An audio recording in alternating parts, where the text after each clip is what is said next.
हर हर महादेव, दया कर महादेव। शिव गुरु के चरणों में मेरा प्रणाम प्रणाम स्वीकार हो। हरेंद्र भैया लीलम दीदी के चरणों में मेरा प्रणाम प्रणाम स्वीकार हो। सभी गुरु भाई गुरु बहनों के चरणों में मेरा प्रणाम प्रणाम स्वीकार हो। तो एगो शिष्य बहन बाड़ी अपना भोलेनाथ से कहत अड़ी, ये भोलेनाथ, ई कैसन जगत में का बना देनी, तू समझ में भी नहीं आवत। केहू के इतना भर देले बानी आ केहू के भूखले सुता देतानी।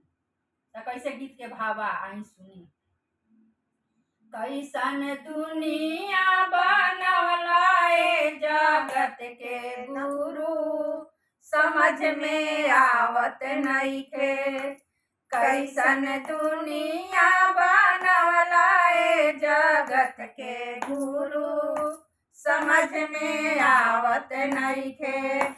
केहू के कोठा ऊपर कोठा, केहू के महल के तैयारी। केहू के कोठा ऊपर कोठा, केहू के महल के तैयारी। केहू के झोपड़ी बिना तरसवलाए जगत के गुरु, समझ में आवत नइखे।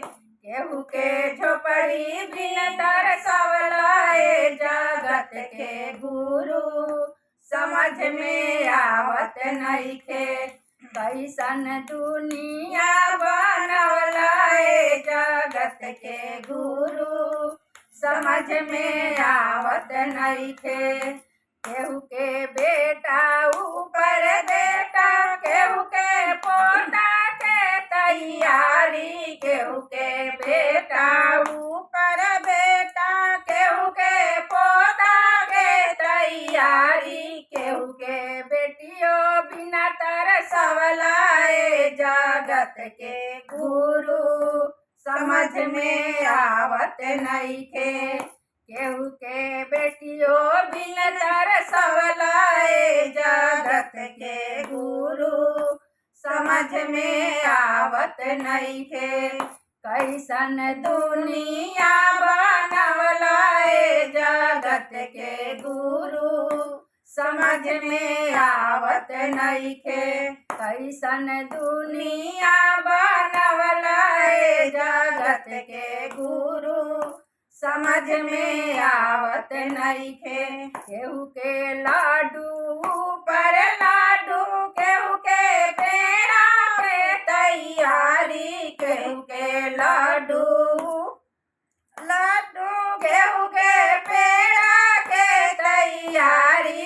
केहू के रोटियों बिना तरसवलाए जगत के गुरु, समझ में आवत नइखे।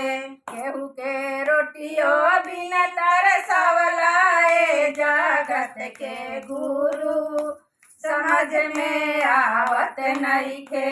कैसन दुनिया बनवलाए जगत के गुरु, समझ में आवत नइखे। कैसन दुनिया बनवलाए जगत के गुरु, समझ में आवत नइखे।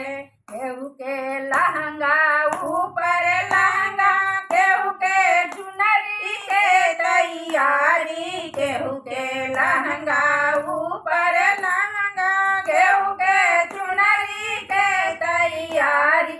केहू के लुगरी बिना तरसवलाए जगत के गुरु, समझ में आवत नइखे। केहू के लुगरी बिना तरसवलाए जगत के गुरु, समझ में आवत नइखे। कैसन दुनिया बनवलाए जगत के गुरु, समझ में आवत नइखे। कैसन दुनिया बनवलाए जगत के गुरु, समझ में आवत नइखे। हर हर महादेव।